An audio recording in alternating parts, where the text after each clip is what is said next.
Derya Rızkızalım. Şimdi Derya'nın anlattıklarını size aktarıyorum. Programlarımız genel olarak ayrım yapmıyor.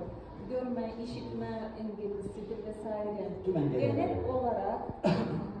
Genel olarak istekli katılımcılarımız geliyor. Herhangi bir gruptan engelli gelebiliyor. Aynı programa katılabiliyor. Tabii ki görme engellisi olan bir birey için örneğin biz yanına rehberlik edecek bir arkadaş veriyoruz. Her konuda destekçi çıkıyor. Birinci programımız şudur. Media Start ismini taşıyan ve sosyal medyada etkinleşme, sosyal medyada aktif olmaya yönelik etkinlikler, eğitimler.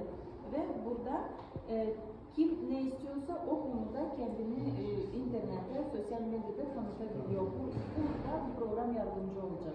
Yine engellilere. Hem engelli hem örneğin ben geliyorum ama ben bilmiyorum, anlamıyorum bu işlerden. Ben de kendi öğrenmek istediklerimi alabiliyorum bu programda. Tamam, başka programları dinleyelim. Bir programı послушаем еще.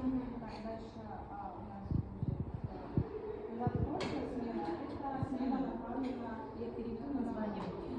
Eskiye, eskiye diye, geçmişe dönmek. Dönmek programın adı. Ne anlatıyor burada? Peki рассказывают нам. Это больше такая классическая смена, то есть она проводится, вот, допустим, у нас подготовка, то есть у нас от 18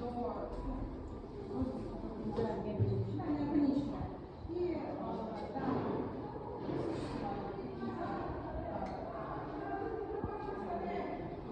свечки по вечерам, выступления талантов, зарядка. Понятно.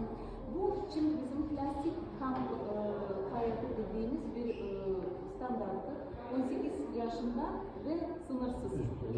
Kim gelmek istiyorsa o nostalji yapabilir, akşam olduğunu yapıp sohbet edebilir, gündüzleri ortak bir programda bir etkinlik yapabilir, sahne alabilir, gitar çalabilir, sabahları jimnastik yapabilir. Herkesin hayatı